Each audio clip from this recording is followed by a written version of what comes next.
Chers internautes International Media TV IM Télé amati nañ mbégte ak kontaante su waxtu bi jotetee ñu jàkkaarloo ak yéen rawatina suñu émission cercle des idées nag ñu fiy dalal ndaw réew mi ñu mën a indi seen xalaat ci situation bi nga xamante ni fi la Sénégal toll tey nag ñu dalal fii Amath Ka nekk responsable politique nekk responsable des jeunes Benno Bokk Yaakaar Kër Massar Sud aussi tamit ñu gën a ko xamee mu nekk coordinateur COJER département bu Kër Massar ba tey tamit nekkaat membre ci COJER national Amath Ka ñu ngi lay nuyu bu baax.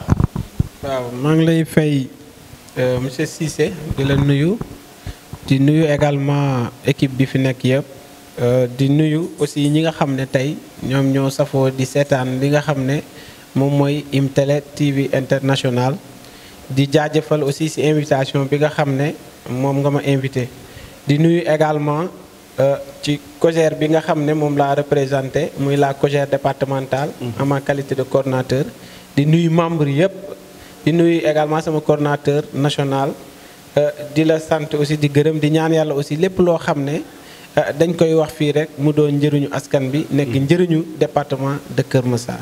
merci Amath ñu am mbégte ak kontaante dalal la fii ci International Media TV muy IM Télé nga nekk ndaw question bi ñuy njëkkee mooy ñu bëree bëri dañuy wax ni ndaw ñi mooy buntu violence ndax loolu yow dañ koy dëggal lu bëri ci observateurs yi dañ naan jeunesse bi mooy buntu boo xamante ni ci la ñuy jaar pour violer.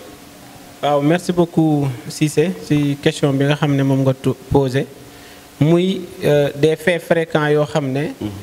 wala ab benn taxaw seetlu boo xam ne comme ni nga ko waxee observateurs yi def nañ ko par rapport ak taxawaayu ndaw ñi ci dëkk bi li koy waral nag mën naa wax ne benn côté dinaa ko nangu ci wane ne ndaw ñi parce que bu violence amee ñi koy def doo ci gis mukk ay mag la ay mag ndaw kese ñoo koy def kon tey suñ waxee ne ndaw ñi ñooy source de violence wala nekk ndaw égal violence duma ko weddi parce que si ñun la nekk ñun ñoo koy jëfee te violence foo ko fekk rek ndaw ñi ñu ngi ci biir kon nag loolu dama koy déggal waaye nag damay wax aussi que ni violence warul nekk toujours ñu koy adressé en tant que ndaw surtout ci terrain politique bi nga xam ne ci lañ nekk parce que nit ki mën nga défendre sa leader mën nga défendre say idées te fekk te du ànd ak violence ndax monde bi ñu toll nag tey monde des idées la débat d'idées weccoo xalaat waxtaan sunu biir échanger pour mën a dem ca kanam. mais comme ni nga ko waxee léegi mais gëmuñu ni ndaw ñi yéen gëm ngeen loolu parce que suñu xoolee seen panel yëpp ay saaga ay caricature inditoo leen débat d'idées loolu tamit est-ce que nekkul ni l'observateur yi li ñuy wax mooy dëgg la mooy ndaw ñi dañu nekk benn bunt boo xamante ni képp bu bëgg a def violence rek foofu lay jaare parce que comme ni nga ko waxee bu dee débat d'idées yi bu ñu waxee politique association d'idées la xalaat diisoo mën ko yaatal ci orientation yi nga xamante ni ëllëg dinañ xaar ay résultats mën cee am bu dee yéen doxeewoo leen ci loolu yéen chaque jour panel yi saagante xastante caricature mais loolu tamit mënuñu génn ni politique bu yéen a ngi ci association d'idées bi ñu ko doon xaar Amath. waaw li nga wax loolu dëgg la constat la bu nit ñi def par rapport ak ci panel yi surtout. mais bu fekkee bu am na tamit mais dawul loo xam ne dañ koy rafetlu dañ koy ñaawlu en tant que ndaw. en tant que jeune di woo aussi ndaw ñi pour ñu am conscience xam ne réew duñ ko tabax ci violence. réew duñ ko tabax ci toj réew duñ ko tabax ci yàq. réew ci xam-xam lañ koy tabax. réew ci jàng lañ koy tabax réew ci éducation lañ koy tabax. kon tey il est temps que ñun ndaw ñi. ñu dellu jiwaat tey ci source yi nga xam ne wala ci yarin bi nga xamante ne moom la Sénégal baaxoo moom la sunu maam yi jikkoo woon mooy mag mooy ndaw respecté mag aussi yërëm xale je pense que loolu aussi boo gisee tey ndaw ñi di comporté woo yenn comportement yi tey ci biir panel ci wala am na mag ñu xamante ne ñoo nekk seen ginnaaw di leen utiliser ci loolu nag aussi dañuy appel rek ndaw ñi waratuñu nangu benn mag tey du la utiliser parce que yow mi nekk ndaw tey suba yow yaay doon mag te yow mi nekk ndaw tey am na ay responsabilité tey yu gàlloo ci sa ndodd tey nga nekk avenir tey ci sa famille avenir ci sa dëkk avenir ci sa réew kon tey boo xamee ne yow yaay avenir sa réew avenir sa dëkk ak say waajur yaakaar la am na yenn violence yi warutoo ci. mais est-ce que nekkul ne yéen ay victimes ngeen ci politique parce que yéenay sol t-shirt yéenay dem ci manifestation yi ba pare tamit seen finalité lenn rek mooy ñu jox leen ay poste mais xam nga est-ce que nekkul loolu tamit moo leen ni pousse yéen ngeen mën a def violence. non man loolu du mu warul nekk source de violence certes ñun ñooy li gën a métti ci politique ndaw moo koy def. ndaw mooy xeex ndaw mooy xuloo ndaw mooy dem. su méttee ndaw ñi la ñuy woo. et c'est normal aussi parce que am na nit fu muy toll ci aadam am na yenn yi amaana dootu ko mën. mais boo gisee tey lépp lu sosu tey te amul ndaw du dem ci kaw. dem ci kanam. waaye tamit nekk loolu amaana ci loolu ñu nekk yëpp mooy en tant que ay ndaw yi ñu doon ci par rapport ak kuréel yi ñu bokk. teewul nañ ànd ak suñu conscience. xam ne ñun aussi ni na mag ñi amee cër wala nangam ëllëg ñun ñoo war a yor réew. non Amath yow li ngay wax nii est-ce que nekkul da ngay dóor sénégalais rek parce que yéen waa COSER yow yaa ngi nekk coordinateur bu COSER départemental bi bu Kër Massar. te dañuy gis léeg-léeg bu kenn amlee sax ak yoon opposition bi dañuy gis ni yéen waa COSER surtout yéen seen coordinateur national Moussa Sow mooy woote ay mobilisation pour contre opposition. waaw mais attends. te da ngeen ne ay ndaw yoo xamante ne da ngeen ne xalaat loolu ngay wax nii est-ce que loo gëm la. daf nekk loo xamante da ngay ñëw rek pour dóor sénégalais. xam nga tolluñ nit ku nekk da ngay wax li nga gëm en tout cas man lu ma gëm lay wax boo ko jàppee dóor nag comme it yow loolu yow la concerné mais man. ah non damay gis ni yow tey yaa ngi nekk membre ci COSER national. waaw ba pare tamit yaay coordonnateur COSER bu département bu Kër Massar. te gis na sa kilifa bu mobilisation amee ci opposition moom day woote contre. waaw mais man sama kilifa bi may àndal musul woote violence. waxuma la violence te dama ne la bu mobilisation bu opposition bi wootee mobilisation moom day woote mobilisation contre opposition. est-ce que c'est interdit dans ce pays là. mais loolu lan la mën a jur. du jur politique la man tey sama leader moom ni opposition tey bu wootee manifestation man su ma neexee ma woote manifestation parce que rapport de force la kenn ku nekk da ngay wane ne maa fi ne occuper le terrain occuper les médias. c'est une bataille psychologique bataille politique la boo xamante ne les politiques dañ koy def dañ koy nangu parce que ki am droit sañ-sañ woote man tamit fu ma mënti feete am naa droit. loolu gisoo ni mooy animé li nga xamante ne mooy loolu warul nekk animosité ndax loolu nga woote ma woote loolu dara nekku ci. lu bon kay mooy jàkkaarloog sa morom di ko saaga. wala jàkkaarloog sa morom di ko wax lu dul noonu. loolu mooy indi tension. mais nga woote ma woote acca nañ daje gooteel fi ngay woote. non te ñu bëree bëri wax nañ ni yéen ndaw ñi yéenay gën a yokku pour président Macky Sall dem ci ay 3e mandat parce que yéen waa COSER yéen a koy wax foo leen toll mooy suñu candidat. mais tamit yooyu du indiwaat ay violence réew ak dal bi ñu fekkoon ci réew mi dootul am. nekkul ne ndaw yi ñoo gën a yokk de ñun ndaw ñi ñun ndawu Sénégal. non yéen waa COSER ñun ndawu Sénégal ñoo bëgg Macky Sall toogaat defaat 2e quinquennat loolu moom je l'assume devant tout le monde. ndawu Sénégal wala ay ndaw président de la République. ay Sénégalais lañ nous ne sommes pas des Sénégalais nous sommes des citoyens sénégalais comme tout autre jeune bi fi nekk. kon ñoom lu ñu amee sañ-sañ ku mu neex aussi nag am nga sañ-sañ ne bëggoo Macky Sall présenté wa waaye ñun bien li gënoon métti mooy tey suñu charte réew may na ko mu présenté wu. comme suñu charte réew nag terewu ko en tout cas ñun même bu su ko suñu charte réew terewu ñun suñu bëgg-bëgg am nañ en tant que ay militants. sañ nañu wax ne Macky Sall mooy suñu candidat. léegi nag suñu waxee ne Macky Sall mooy suñu candidat ñun mais atte wuñ am na ñoo xamante ne mooy atte mais ñun dañoo jàpp ni ba fii ba ñuy déposé ñu rejeté. jàpp nañ ne Macky Sall am na droit présenté wu pour un 2e quinquennat. jàpp nañ ne aussi Macky Sall c'est le candidat idéal de ce pays là. jàpp nañ ne Macky Sall mooy ki baax ci réew mi. te jàpp nañ ne Macky Sall mooy dalub réew mi kon nag am nañ sañ-sañ. est-ce que nekkul li ngay wax ni da nga yeb Sénégalais yi. c'est-à-dire. non parce que situation bi ñu dund 2011 dund ko 2012. waaw président Macky Sall Sénégalais yi sukkandiku si loolu yëkkati réew mi jox ko pour réew mi indi changement ñu dem ba toll fii bakkani si rot yépp ñu naan ay waxu 2e quinquennat. waaw mais 2012 nekkul ne 3e mandat xaw ma moo. mais situation wu 2012 bi moom la ñu. dafa bokk lu ci ñambaasoon donc mais 2012 ñun lu ñu doon xeex te ñun ñëpp bokkoon nañ ci xeex bi mooy c'était ticket présidentiel ak car bloquant. waaw loolu mooy loi bi nga xamante ne moom lañ doon jàllale assemblée. parce que ba nit ñi di dem di lang ci gris palais di contester c'était pas pour 3e mandat Abdoulaye parce que loolu conseil constitutionnel moo ko doon validé mais ñun en tant que républicain ba loolu amee le conseil constitutionnel valide la candidature du président Abdoulaye Wade mais ñun dañoo génn wàcc sur le terrain dem campagne wax ak askan wi. mais est-ce que nekkul révision conseil kii bi constitution 2016 bi moo indi problème est-ce que waruñu woon bind carrément président Macky Sall wax ni mandatam bii muy def ci la bokk bu paree mu dem. non moom xam nga wax d'accord. ñu bind ko ci constitution mu leer au lieu que nii parce que tey li daloon Ablaye Wade moom la ñuy xaaraat laal ay avis conseil ñu ne ko mën nga bokk élection comme ni ñu ko defee ci référendum. dëgg la ne ko amoo droit wàññi sa mandat def ko 5 ans. parce que noonu lañ ko defee parce que loi bi moom moo tëddee noonu kon moom bañ koy changer aussi li daloon Ablaye Wade moo présenté waat c'est la même situation. amul lu ci changer. waaw léegi président Macky Sall nag bu ñu demee dindi ay constitution mais problème mu moral moo tere mu def 3e mandat. waaw loolu moom la ndax moom du ma ko weddi moo taxaw. waaw ci waxeet ni ko Ablaye Wade dundee. ak ni mu mel ak conséquences yi mu jur. mais politique dafa am circonstance yu nit ki di toll. parce que moment bi muy toll toog. ne moom lii lay def loolu mooy yéenam loolu mooy mbébétam.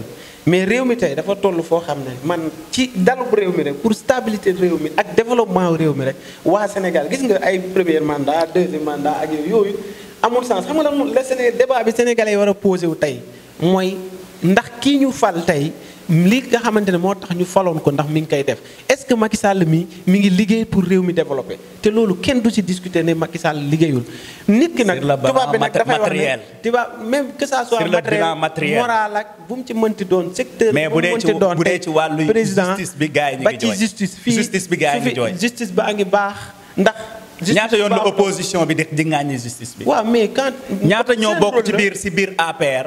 seen rôle suñ leen tuumaalee kenn du leen woo. wax ma kan lañ fi tuumaal te kenn woowu ko. mais woote tamit woote dafa am yoon. Mansour Faye tuumaal kii tuumaaluñ fi Mansour Faye barki démb. kan moo ko Bougane Gueye Dany. waaw Bougane Gueye Dany mooy kan ba tuumal na porte plainte. affaire Covid 19 bi. ministre yi nga xamante ni mais dégg nga le procureur de la République récemment sa sortie nee na. ubbi nañ des enquêtes par rapport ak lu. ak lycée ñu ngi def enquête mais lu nit ñi bëgg. mais Mansour Faye kan moo ko tuumaal ay nit ñoo xamante ne yoroon duñ ay contrôleur duñ corps de contrôle duñ dara ñoom ñooy ne Mansour Faye sàcc na mais yomb na nga taxaw ne diw mi sàcc la wala diw mi lan la. mais parce que loolu Bougane lan la c'est un opposant boo xamante ne moo accusé Mansour Faye mais nag il relève aussi de Mansour Faye man de ku ma accusé loo xam ne defuma ko damay def ni Mame Mbaye def dama lay porter plainte diffamation. donc c'est à Mansour Faye c'est à Mansour Faye de répondre à Bougane. léegi nag ñun loolu ko accusé du dëgg Mansour Faye je pense que am na les éléments am na tey loo xamante ne war na mën a tontu Bougane. léegi ñun looloo ñu jaaxal mooy problème diffamation bi ngay wax. mooy réew mi ku nekk def na diffamation ci Mame Mbaye Niang taxul mu porte ko plainte. mais dañu gis benn oppo Birahim Seck. Birahim Seck defut diffamation ci mais dafa bind livre ne problème mu Prodac am na. waaw mais est-ce que nee na Mame Mbaye détourné na xaalis ci Prodac. dama gëstu livre bi. dama gëstu livre. non. xam nga keroog. mais problème mu Prodac. bañ waxee Prodac. oui dafa génnee moom ci page am posté. oui wane ni dossier Prodac am na. attends mu ne note mu génnee note de service bi nga xam ne Mame Mbaye Niang moom la def. ci Prodac loolu kese la génnee. mais le Mame Mbaye Niang en tant que un ministre de tutelle. oui moom mi nga xam ne moo chargé à ce que muy jox des directives pour ñu mën a exécuter des travaux par rapport au DAC. moom note de service lan la wuute ak xaalis. parce que moom du ordonnateur moom du décaissé xaalis. dencul xaalis du coordonnateur Prodac. c'est Jean-Pierre Senghor moo nekkoon coordonnateur Prodac. ministre des finances ñooy débloqué xaalis. mais Mame Mbaye Niang tey directive rek la mën a jox yow laaloo xaalis comme mi ngi mel ni tey ñu ne le directeur par exemple xaw ma détourné na xaalis alors que am na gestionnaire bu ko ne tey faute gestionnaire kay mooy gérer xaalis. mais wala benn ministère tey ministre des finances. xaalis du fa génn tey bu fekkoon détournement am na xanaa kon ministère des finances la commencé. parce que ministère des finances ñooy génnee xaalis te duñ ko teg ci loxo Mame Mbaye Niang. suñ génnewee xaalis dañ koy yóbbu ci coordonnateur Prodac. mais dossier Prodac. qu'est-ce qu'on reproche dossier Prodac dafa. j'ai entendu un journaliste. oui. mais am na ay journalistes yu ñu condamné ci l'affaire Prodac. oui. loolu xanaa doo ko weddi. oui. kon bul ma nekk amul kenn buñ ci condamné ci Prodac. pour diffamation. mais dañu gis ni dossier bi ni ñu ko gën a yëngatooy. mooy Sonko bi ko Sonko laalee. daf ko poste. bañ ko tuddalee Prodac pour laver son en primo. mais dama foog ne sénégalais yi dañuy fàtte. mais il a démissionné moom poste ministre am pour ñu dem justice. mais bi mu démissionné foofu mënul woon génne ay rapport Prodac yu leer naññi lu wane ne dañ koy tuumaal dara amul. amul benn rapport bu bindeef mën a génnee boo xamante ne am na di tuumal Mame Mbaye Niang détournement. mais Ousmane Sonko nee na am na rapport IGF. lu tax génneewu ko bu amoon kay xanaa bu demee ba ñu ko ci amandé ay 200 millions d'ailleurs. mais est-ce que nekku ñàkk génnee boobu ci yéen lañ koy féete parce que bu dee opposant boo xamante ni dañ ko jox convocation mu war a wuy ji ñu ne ñenn ci yéen sonal nañ ko ba mënatul wuy ji mu jëlee ci wàllu wérgu yaram tamit. bañ koy laaj certificat médical. waaw est-ce que tort bi duñ ko jël teg ko seen. certificat médical bi xanaa bi dernier procès bi la léegi procès 3 mois de diffamation moom moo fi toog mu ne nit ku accusé nit yow yaa yóbbu preuve Sonko moo ko wax. waaye moom moo ko doon wax. moo fi toog mu ne moom lépp lu moo toog ne Mame Mbaye Niang dafa sàcc 29 milliards dañ déedéet rapport IGE moo ko épinglé. ci détournement de 29 milliards. mu ne j'ai le rapport jël téléphone mu ne rapport baa ngi nii sama téléphone. Mame Mbaye Niang Sonko da ko interpellé directement ci télé bi. Mame Mbaye Niang moom it def point de presse ne ko yow yaa ma accusé ne da ngaa yor rapport bi ma épinglé IGE. dinaa la porter plainte ñëw justice ñu leeral. mais yow yaa xayti yor nga rapport diffamation maanaam rapport IGE boo yor si sa téléphone mais demal juge convoqué na la ne ko bu xet ak ci table. mais bu ngay ñëw di feebarlu ñu lay convoqué di ngay kawalew di mel ni kaña di raser ay biir nit ñi bëggoo sax nit ñi. waa léegi comme moom soo xoolee li waral mbir mi yëpp moom day choisir fu mu war a jaar mais bu dee bëgg nañ affaire bi leer comme fii mu mujj Sénégal yëpp mu leer seen bopp ki waroon indi preuve indiwul preuve ñu condamné ko mais mënuñu ko woon bàyyi mu teel a wuy ji. mais dama ne. mënuñu ko woon bàyyi fi mu bëgg a jaar mu jaar fa teel a yóbbu rapport moom ma ne moo guddal jël bi yëpp. ba muy mujj hôpital fi mu toll nii dara mënul leer. dara mënul leer te justice acte ci. ah non boo waxee moom dafa naan la dafa am certificat médical mais ba tey mi ngi dégg rapport certificat médical te amul contre expertise fan la am. ah mais teewuñ ko woon suma.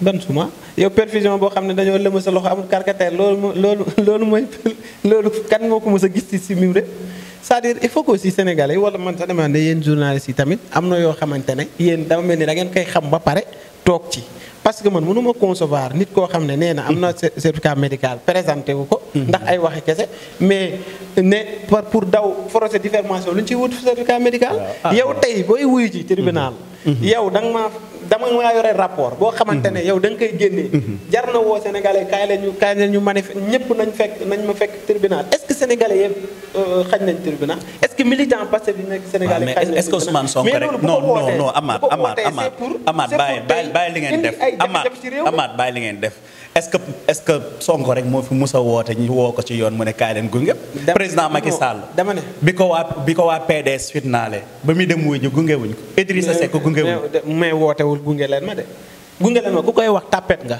parce que président Macky Sall waxul woon nañ gunge leen moom dañ koy convoqué ma annoncé ko gars yi bëgg dem ànd ak moom te melul woon ni comme Amath mais wuy ma Amath lan mooy Amath déglu lan mooy différence ku def conférence de presse ne dañ moo convoqué ak ku ne ñëw leen dimbali ma lan mooy différence moom warloo la woote de lan moo tax demoo directement dem wuy ji sans nga def conférence de presse xam nga lu tax président Macky Sall sax dañ koo topp di ko tooñ naa mais yow yaa toog ne yow yor nga ay preuve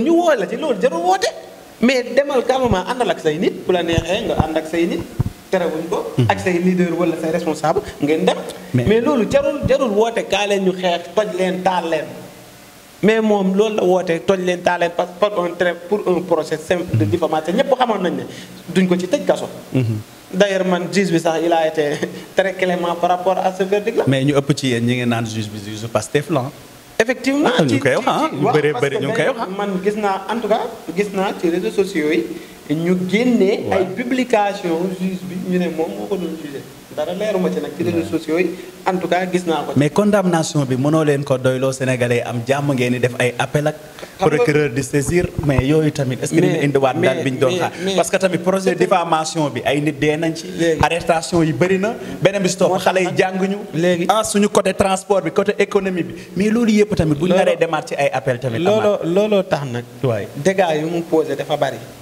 tey le seul responsable c'est Ousmane Sonko léegi moom mu bëgg a nii di layam-layam di dox ci dëkk bi comme ça nii parce que ay 2 mois de kii jeex na moom lu mu doon sauver seulement c'est pour sa candidature pour que sénégalais yi xam ne nit kii nekkul nit ku dëgg kuy wax dëgg nit kuy wax lu dul dëgg la lépp lu mu waxal nit du dëgg mais gisoo leen ni après bi ngeen ko condamné ba pare da ngay sentir ni sénégalais yi am nañ sentiment ci moom parce que lan la ñuy yuuxu ñàkkul droit civil am. waaw mais ñàkkul droit physique am. ñàkkul droit politique am. mais sénégalais yi tamit xam nañ ne mais da ngay gis sénégalais yooyu rek lan moo tax sénégalais yi ngeen condamné ko. waaye sénégalais ak condamnation nu mu mel ñoom ñuy toog naan noo ñàkkul lii ak lii waaye sénégalais yi est-ce que nekkul sentiment boobu mooy déranger. loolu mooy ñi ko àndal ñi ànd ak moom ñoo sentir lu waaye sénégalais yépp tamit ak ñi ànd ak moom tamit xam nañ ne fenkat la.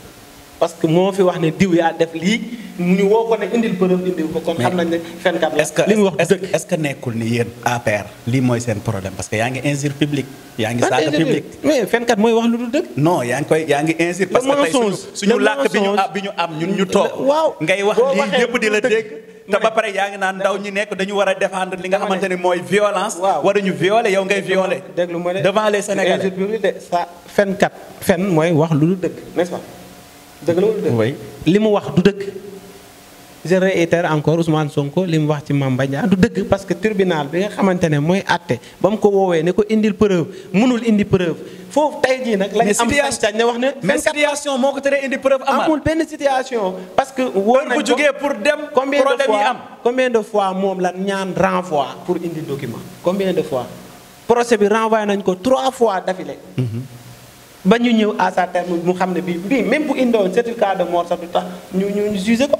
parce que procès moom renvoyé ñetti yoon fa la yem non.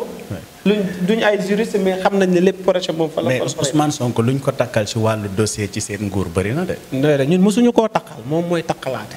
ah non moom à chaque fois dafa naan complot. nguuru Macky Sall musul takkal Ousmane Sonko. non dafa naan à chaque fois dafa naan complot la. takkal bu njëkk buñ ko fi takkal du nguuru Macky Sall Adji Sarr moo ko takkal. te moom moo jël yaramam jox ko benn masseuse te nee na dafa feebar dafa am ay douleur lombaire mu ne demul clinique demul hôpital demul case de santé sax laa wax demul fenn moom il a choisi dem benn femme fii boo xam ne jàngam sax soriwul CM2 la yëpp mu jox ko. est-ce que takk boobu mucc ngeen ci te loo ci xamul man lu ma jaaxal keroog fii la taw mu ne moom du jox yaramam n'importe qui. waaw te yaramam boobu muy bañal jox n'importe qui mën na ko jox Adji Sarr mi nga xam ne jàngul médecine. te pourtant fan yi ba muy feebar. waaw mais boo leen bëggee jël deretu jàmbur xamul loolu la ci def nag bu ko neexee mu wax loolu nag amaat. mais attends ba muy feebarlu nañu ne ko na problème Adji Sarr na test ADN mu bañ. waaw léegi muy soo leen bëggee jël deretu jàmbur def test. mu bañ loolu amu ci sañ-sañ amaat. mais moom nee na am na ay médecin ba muy feebar douleur lombaire am yooyu lu tax woowu doon médecin bi mu am nii ñu consulter ko wala moom léegi moom Adji Sarr mooy médecin bi ko mën a faj. mais xamal lan moo ma jaaxal yéen waa Benno Bokk Yaakaar. mooy dossier bi. bu dee takkaloo leen ko li tax takk bi mënoo leen ci mucc dañu gis ni bi mu amee. donc ni moom def na ñàkk maturité dem foofu. yaa ngi comprendre. foofu dañ koy wax carrément maturité politique la. yaa ngi comprendre. léegi bi mu fa demee yéen da ngeen a jël dossier bi nag def ko actualité. ban Benno moo ci def seen actualité. ñaata Benno Bokk Yaakaar ñoo si doon wax. mais fait d'actualité du yow yaa ngi nii di ci wax. mais actualité la. pourquoi duñ ci wax ñu doon ay Sénégalais. c'est fait la boo xam ne c'est un fait d'actualité que tout le monde en parle dans les réseaux sociaux dans les grandes places même dans les maisons. mais est-ce que dans les salons est-ce que loolu nekkul politique dafa jugee. ma ne ci xalaat daal di dem ci affaire personnelle. ku dee si marché bi yaa tàgge sa bopp moo dem ba ci digg marché ba dee fa. ñëpp dina yëg ne Sonko mi il est mort parce que moo dem ba ci digg marché ba rey boppam. mais loolu rafet na ci Sénégalais yi xale relève biy jóg ëllëg ay kii dem na massage violé na kii violé na te dañu gis ni dossier viol kuñ ko mus a takk heure bi doo nekk si mais yow rafet na ci njiitu ak kii aspiré diriger suñu réew di dem jox boppam xale bu tuuti pour mu koy maase te bàyyi ñaari jeeg ndax rafet na yow jekk na si doomu aadama bu conscient bu responsable boo xamante ne bëgg nga jiite réew mi nga jël sa yaram di ko confier benn xale bu jigéen. waaw non moom dafa doon wax ni loolu foofu la mën a fajoo. amul woon soo déggee ci ay conférence de presse am dafa ne amul alal boo xamante ni laaj nañ ko mu mën koo faj. dafa am kinésithérapeute bu fa ne. non xëy na moom dafa am orthopédie bu fa ne. non xëy na moom mën nañ ko laaj parce que moom mi fa doon dem di gis boppam di fa faju. déet waxal li mu fa amaat yow yow ndax da nga xam suite beauté da nga xam da nga fa doon dem man waaw léegi moom bu demee ne dafay faj loolu mënuñu ko nangul. man mi Ahmed mi simple man. non moom bu demee mu ne gis na lu ko fay faj yow mënuñu ko nangul. man déedéet lu tax parce que du bërëbu fajukaay bu doon bërëbu bërëbu fajukaay la ñu d'accord mais foofu du bërëbu fajukaay. foofu bërëbu bakkan la relaxant body nuuru ay tonifiant relaxant yooyu massage yooyu. non man li ma gëm mooy yéen. rawatina c'est la réalité. non recruter ay xale yu jigéen ñu jógee dëkk ba ñëw est-ce que lii nii yëpp nekkul ay mbiru yàq der yoo xamante ni da ngeen gis ni Ousmane Sonko mooy première force opposition man mii nekkoon troisième ci élection 2019 bi fi mu toll nii mu nekk chef de l'opposition. est-ce que nekkul day déranger. léegi yow chef de l'opposition troisième élection présidentielle premier opposant mën naa wax sax ki Sénégal yëpp gën a jox nopp. nga jël sa bopp di asaaloo sa bopp dem jox sa bopp xale bu jigéen bu tuuti. est-ce que moom il est kooku est-ce que war nga ko dénk réew mi kooku bu ñu ko joxee suñu réew mi suñu doom yi elles sont toutes en danger. suñu xale yu jigéen yëpp ñu ngi en danger. danger comme mais dossier Sweet Beauté dafa am preuve buy wane ni Adji Sarr dañ ko violé comme viol yi ñu ciy wax. loolu en tout cas mi ngi ci loxol ay avocat wala ay juge. man ci li ma dégg laa mën a wax. li Adji Sarr ne man diw moo ma sax ku dem porter plainte loolu laa mën a wax. sasuma ko inventé wu ma ko. Adji Sarr moo taxaw ñëpp xool mu ne mu dem déposer plainte parce que mais Ousmane Sonko conférence de presse sorteem yi mu def yëpp da ci takkal ay membres yu bëree bëri ci benn mais moom xam nga lu tax. cité ay tur léegi xam nga lu tax. parce que moom xam na ne dossier bi loolu rek la ci mën a wax pour am ci au moins tuuti crédibilité.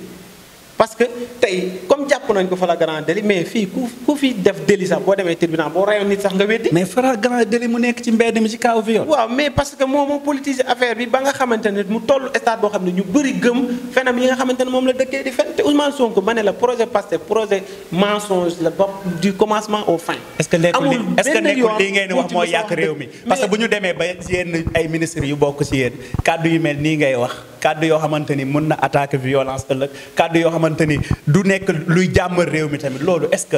même bu Ousmane Sonko indi violence non bu dee Ousmane Sonko indi violence est-ce que nekkul yéen ñi féetee nguur mi war ngeen mën a jënd glace. léegi Ousmane Sonko moom moo gën ñi muy tuumal di yàq seen der moom Ousmane Sonko moo gën a honnête moo gën a jàng moo gën a sincère doomu aadama yi nga xam ne am nañ papa am nañ yaay am nañ jabar am nañ famille am nañ ñi leen bëgg di leen safoo faale leen moom moo leen gën ba di leen tuumal. ay sàcc lañ bokkul ay sàcc lañ ay lii lañ ay lii lañ. xam nga lu tax bokkul li tax bokkul mooy expérience bi ngeen am nekk victime ci wàllu politique xeex ba egg fi ngeen yegg ci président Macky Sall ni ñu ko doon xeexee. ba mu yegg fi mu yegg. ñëpp jàppale ko sénégalais am sentiment boobu ci moom. mais est-ce que loolu taxul tamit mi yenn mbir yi buy am mu bàyyi xel lu bëree bëri. ah en tout cas moom moo soxla di wut nekk ci arène bi di bëri ñun ñu nekk ci arène bi di bëri ak moom kenn ku nekk nag yaa ngi défendre ci li nga ne ci li nga moom. président Macky Sall yoonam macha allah ñëpp gis nañu kenn mosu ko dégg ci xas nit waa nit sàcc la wala nit lii la te nguur la nekk ko. la mu waroon def en tant que ba mu yoree institution war ko def. ñu bu ko koo xañ daf leen ko delloo dem yoon. noppi jàpp ci yàlla dem liggéey waxul kenn lu ñaaw tontuwul kenn saagawul kenn mu nekk ci yoonam. man bu ma nekkoon Ousmane Sonko. je ferais pareil. gis nga nguur kenn du ko jël ci ay sos ci lu dul dëgg. te moom yaa ko fi wax amul expérience. déjà politique. mais boo ñëwee am na idéologie bu mu njëkkoon a indi.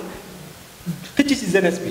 ndax jeunesse bi sentiroon nañ ne colonisation bi dafa war a dagg buumu jaam dafa war a dagg loolu la njëkk a. gisoo leen ni yéen xelu taal na xelu jeunesse bi. mais yéena leen ba pare lëndëmal leen ci boppam. parce que moom la muy woote gëmu ko man dama bëgg nit sooy woote dara gëm ko Thomas Sankara mi ñu koy askanee Thomas Sankara ba muy woote révolution bañ na ko sax daawul sax sol li nga xamante ne dafa jóge bitim réew. Ousmane Sonko xoolal si kaw suuf lu muy sol daalama gi tout ça xoolal moom barke démb. mais est-ce que lii du jalousie politique. parce que yow boo demee ba xool li Ousmane Sonko di sol en solul yére sénégalais bu dee yooyu loolu yëpp yéen a ci bàyyi. est-ce que loolu du jalousie politique est-ce que nekkul moo indi lii situation bi Ousmane Sonko di dund ak yéen par rapport xam nga du fiiru politique. ñoom ñoo koy naan mu sell mi n'est-ce pas Ousmane Sonko mu sell mi moo fi incarné jub. incarné fi sol. incarné fi transparence incarné fi du ma def cumul de mandat ak yooyu yëpp moo ko fi incarné. mais loolu yëpp mu incarné maanaam du ma ànd ak politiciens yi nañ fusé Ablaye Abdoulaye Wade nañ fi jëlee Abdou Diouf dem àndaat ak ñoom mais Ousmane Sonko li mu commencé wax depuis mu commencé politique ba tey jii boo ko gasee di arrière di ko vaar musul wax lu méngoo ak li muy def. mais lépp lu mu waxoon mbir mi du Ousmane Sonko lu mu doon bañ président Macky Sall bi mu fi nekkee diggante moom opposition bi xajam na Karim Wade Khalifa Sall ba ci Ousmane Sonko waaw Karim Wade sénégalais yi doon wax audit ñu audité ñu dem ba ci digg bi ñu ne day tëj nanga mu bàyyi yaa ngi dégg Khalifa Sall moom it affaire problème caisse d'avance lañ ko jàppee yaa ngi dégg léegi lépp problème justice la ku ci justice topp da ngay dem wuyu loolu ñun ñëpp justice la ñuy topp ñun ak ñoom yëpp mais beneen bi si des mooy tey sénégalais yi tey Karim Wade wala Khalifa wala comme ci mënti doon tey am nga droit maanaam su la justice topp li ma bëggoon wax sax mooy ndax boo nekkee opposant rek yow léegi amuñ droit boo defee njombe wala leneen justice warul la topp parce que opposant mais loolu amaat ñu ngi si suñu jeexantalu émission COJER gisoon nañ ni Kër Massar jaxasoo na COJER lan la def ci situation bi am Kër Massar président Macky Sall indi na fi pont defal na waa Kër Massar lu bëree bëri dañu gis ni élection locale yi indi woon na fi ministre de la République mu nekk un fonctionnaire Aminata Assome Diatta ñu daan ko fi mu yóbbuwaat ko tamit amaat confiance ci moom yóbbuwaat ko législative mu daanuwaat COJER lan mooy taxawaayam ci situation politique bu Kër Massar. waaw instant bi moom ku wax dëgg rek te yàlla tax xam ne parti bi mi ngi ci ay jafe-jafe fii ci département de Kër Massar.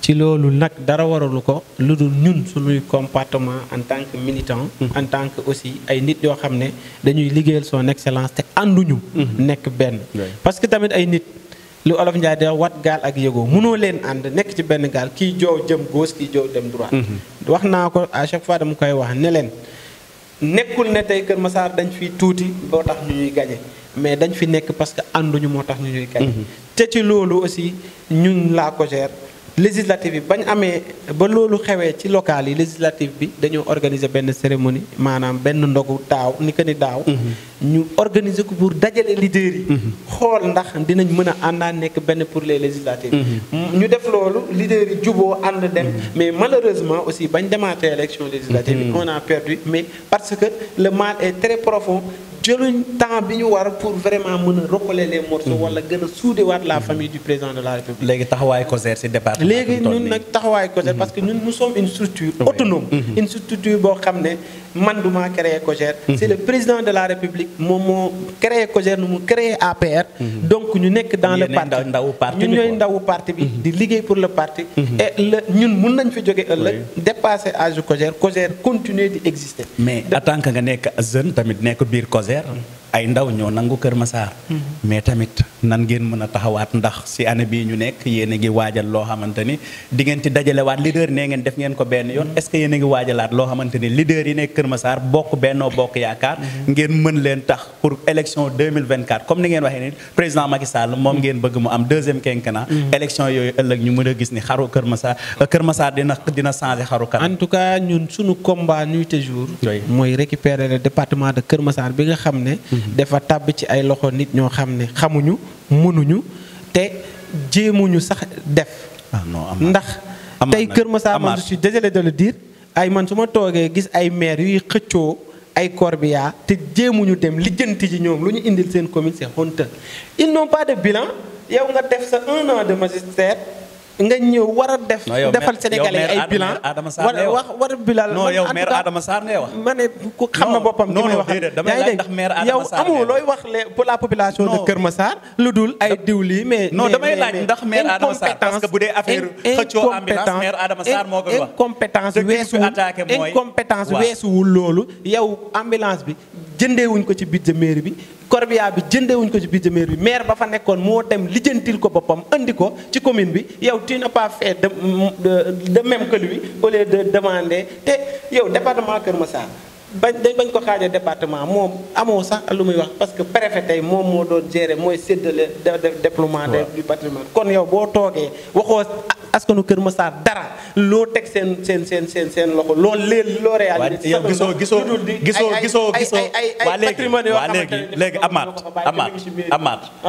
loolu c'est honte du looloo taxoon ñu fal leen dañ leen fal pour est-ce que nekkul non est-ce que nekkul yéen jëlee bi ñu leen jëlee ci mairie bi moom ngeen mënta muñ ba léegi mais parce que boo demee kii gagné leen local gagné waat leen législatif dóor leen seen kaw ñaari yoon yow nga taxaw ne mënul mais Amath tamit da ngay wax lu la neex. waaw xam nga lu tax tey nit ki bu la gañewee mais tamit gisoo ni tamit loolu demande sociale la waa Kër Massar xam nga man waruñu xam pick-up bi fan la nekk je suis si waruñu xam fu ñu nekk mais si nga ne kenn du ko wax non waxuma du kenn du ko wax yow kii def maire bind bilan am bind ne tënk na ko ci livre yow livre boobu demoo xool li ci nekk nga deful bilan dafa def déclaration bilan 1 an d'exercice mu ñëw dafa ne ci livre la ko tënk déggoo ma de mat ban livre bilan dafa jar livre bilan booy dox gis ko ñun lan lañ fi gis fii chantier yu fi nekk yëpp président moo ñun ci suñu magistère que ça soit maison de la femme que ça soit état civil yi fi nekk yëpp ñu koy exécuter si suñu budget lañ ko defoon te xaalis lañ fi bàyyi di ko liggéey. mais balaa lu mu doon wax mooy lu mu doon dox te ba fi ñëwee bàyyee nañ ko mu ñëw indi innovation def lu fi amul woon bind livre ci bilan wax. lan livre moom moo fi amul woon. bind bilan soxla livre. soxla wuñ livre lu amul woon Kër Massar mu ñëw tënk ko def bilan ma ne lan moo yow liiroo livre bi nga ne mënul waxuñ lu amul Kër Massar lan la andi Kër Massar mais Amath boo leen bëggee gañewaat Kër Massar lan la def Kër Massar ñun ñu ngi liggéey de ngeen waaye dama ne la yow booloo bi ngeen doon wax ni xam nga lan lañ doon wax ñoom bañu waan buñ faloo dañuy changer station bii nii li fi nekkoon tey la gën a pire chaque jour ñu photo dugal ko dans les réseaux sociaux ñu naan xoolal encombrement nangam est-ce que dindi nañ encombrement boobu ñu doon diaboliser la population tey la gën a. mais encombrement buy deñ lan ñan ñoo ciy jàpp. te ñoom sax Kër Massar ay non encombrement buy jeex buy deñ ñan ñoo ciy jàpp. ñan ñoo ciy dugal seen loxo. kenn moo yéen woon Kër Massar yëpp di def des résultats extraordinaires tey jii benn ku nekk ñu xaajal la ko jox la yow mënoo ko attan kenn santirul sax ndax mairie am na ci dëkk bi kenn du leen gis. mais ay maire yoo xamante ne des maires fantômes. maire ñaata at la def ay maire non ñaata at la def. ay maire yoo xamante ne dañuy nervi maire bi nekk Kër Massar ñaata at la def. ñaata la 1 an de. yéen ñaata at ngeen fi def. 0. non léegi yéen ñaata at ngeen def Kër Massar. ñu ngi def des résultats. bi ngeen defee 1 an def ngeen résultats yi mel. bu baax sax ñun bañ nekkee 1 an yor commune bi lañ changé commune bi commencé yokk lu njëkk a def première année le budget de la commune a augmenté. de 100 millions lañ ko jëlee yóbbu ko 800 millions. jëlee ko de 800 millions yóbbu ko de 1 milliard. jëlee ko foofu noonu ba ñu àgg ay 1 milliard et quelque.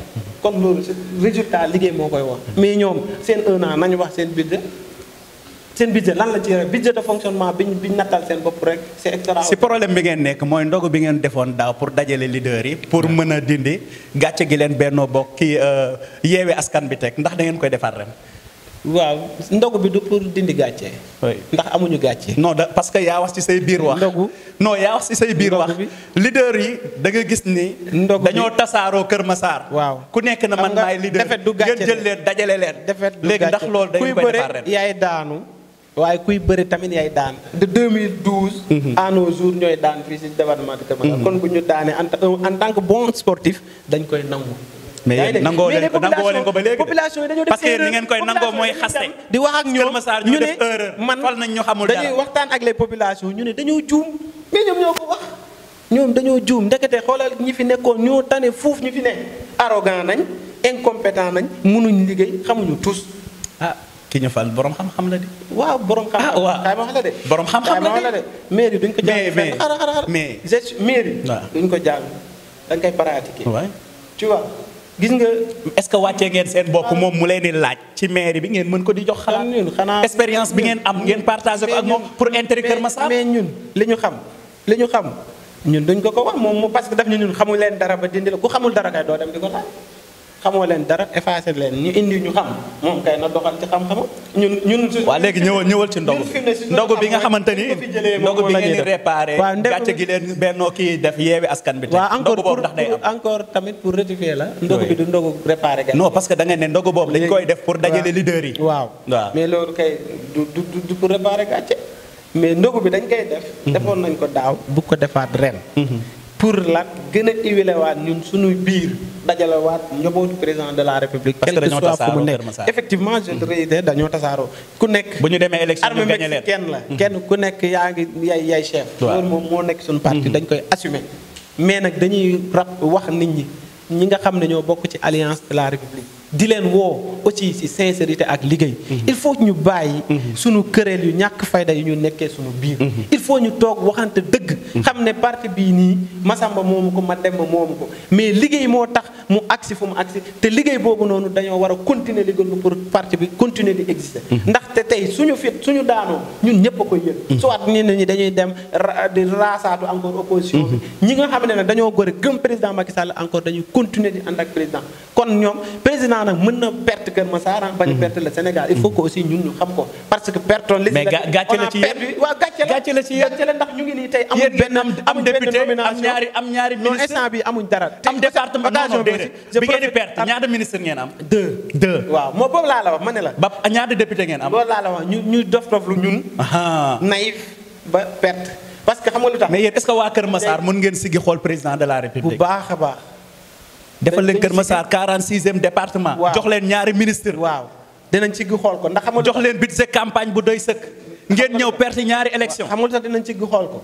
ndax 2012 la Macky Sall la démarré ñu ànd ak moom di ko gañeel ba tey ci càpp 2021 moom le président de la République il est responsable de ce qui se passe à Kër Massar. li tax parce que dafa bàyyi kenn ku nekk di def lu la neex te du ci wax dara. est-ce que nekkul choix bi mooy erreur. ba tey mën nañ si soit yi day nekk erreur parce que tey base bi war nañ ñun. di waxtaan nekkuñ ne ci base bi aussi rien que pour toog tegle tànk. ñun dañ ñu war a déglu. parce que ñun ñoo xam li nekk si biir chaque jour. des fois les renseignements peut-être yu muy jot du mooy nekk la réalité de la base il faut que aussi ñuy taxawu ndaw. mais est-ce que football nu ko mën a def parce que ku xam président Macky ku xam président Macky Sall xam ne ku jeunesse bi dafa màcc la ci wàllu way jeunesse bi fi ne dañoo liggéeyal reyante bëgg président Macky Sall sans kon amul lenn lu ñuy demander président. mais dañu am amul ci moom. di ko bëgg di ko topp kon ndaw ñooñu noonu. léegi lan moo tax yéen investisseurs yi yéen ñu leen di sacrifier. mais daf loolu man dañ dama ne cri de cœur laa la wax. bu jeunesse bi di waxal le président de la République. président il faut mu gën a dooleel sa jeunesse. il faut mu gën a jàppale sa jeunesse ndax les jeunes yi fi ne soxla nañ son soutien. soxla nañ mu toog ak ndawam yi wax ak ñoom wax li mu bëgg ñoom ñu dem wàcc sur le terrain. pour ngeen mën a jàmmaarloo mais jeune maire yi nangu Kër Massar. ñun duñu wax ne. parce que ay jeunes ñoom ñoo ko nangu. waaw duñu wax ne joxuñu emploi joxuñu lii duñu liggéey non non suñu joxul dara sax tey lañ gën a mën a takku dëgër xeex pour président Macky Sall waaye nag dañoo bëgg. mu gën ñu jàppale gën ñu taxaw. pour ñu jàkkaarloo ak ñi. ndax suñu morom jeune la. seen morom jeune ñoo nangu Kër Massar. na dooleel cette jeunesse là ñu def face ak ñoom luñ mën luñ def benn ñu def 100. ñu wàcc ci base bi wax. événement bi kañ la. événement bi le 8 la. di jox rendez-vous sénégalais yëpp. fan ngeen koy defee. la population de Kër Massar surtout la jeunesse. di leen invité. mooy mouvement yi nga xamante ne yëpp nekk nañ dans le parti ñu ngi leen di woo aussi tous les responsables yi nga xam ne ñoo nekk dans le département di woo aussi militants yeeg sympathisants yi ak waa département Kër Massar bi la presse aussi yéen ñëpp ñu ngi leen ci woo ci ndogu boobu le 8 au crèche de Kër Massar di leen wax ne ñëw leen toog waxtaanee Kër Massar waxtaanee développement Kër Massar ñu jëlee ko ci loxo ñi nga xam ne xamuñu dara mënuñu tus yàq nañ dëkk bi ndax ay wax kese lañ fi nekkee loolu la amoon li ma leen di wax. merci amoon nañ mbégte ànd ak yow ci cercle des idées. jërëjëf rawatina fii si International Media TV. dëgg la tàngoon na mais yàlla may na la modeste nga génne lépp loo bëgg a développé. nu ñu leen ko waxee Ahmed Ka mu nekk coordonnateur. départemental bu COSER bu ñu waxee COSER nag mooy ndaw yi nga xamante ni ñooy ànd ak président Macky Sall di ko jàppale comme ni nga ko waxee ci biir waxam moom dañu am yéene nu ñu ko tuddee noonu deuxième quinquennat mooy pour amaat yéene 2024 ñu daal di tabbaat président Macky Sall mu doon seen candidat ëllëg mu nekk koo xamante ni dina eggali yéene bi nga xamante ni moom la am Sénégal aussi tamit mu nekk responsable Kër Massar Sud aussi tamit nekk membre tamit COSER national bi nga xamante ni tey seen coordonnateur national di Moussa Sow ni ngeen koy gisee Sénégal kon amaat mu nekk ndaw ba pare tamit lii tamit ñuy gën a am mbégte di gis ndaw ñu mel nii tamit ñu leen di gën di bàyyi xel rawatina ñi nga xamante ni ñoo yor ci kaw jiite leen ñu leen di gën a bàyyi xel parce que li ñuy xam ci base bi xëy na ñoom du ñu xam réalité yi nga xamante ni moom moo fi nekk muy jox ñëpp nag invitation le 8 bii ñu nekk foofu ci Kër Massar ci crèche bi nga xamante ni honorable député maire Moustapha Mbeng moo ko fi tabaxoon mu nekk rek ci wetu 54 bi crèche bi nga xamante ni lu ëpp ci Benno Bokk Yaakaar fa la ñuy defee seen i activités yu bëree bëri amaat mi ngi jox rendez-vous foofu la ko waral nag mooy indi seen yéene ci biir Kër Massar aussi tamit gën a fédéré waat li nga xamante ni mooy force yi rawatina ñoom ñi nga xamante ni ñooy responsable yi nga xamante ni ñoo nekk fii te am yéene jàppale président Macky Sall kon le 8 incha allah Amath yaa ngi jox mbokki Kër Massar yëpp rendez-vous foofu le 8 incha allah kon jërëjëf jërëjëf merci kon cercle des idées ci beneen numéro ak beneen invité jaajëf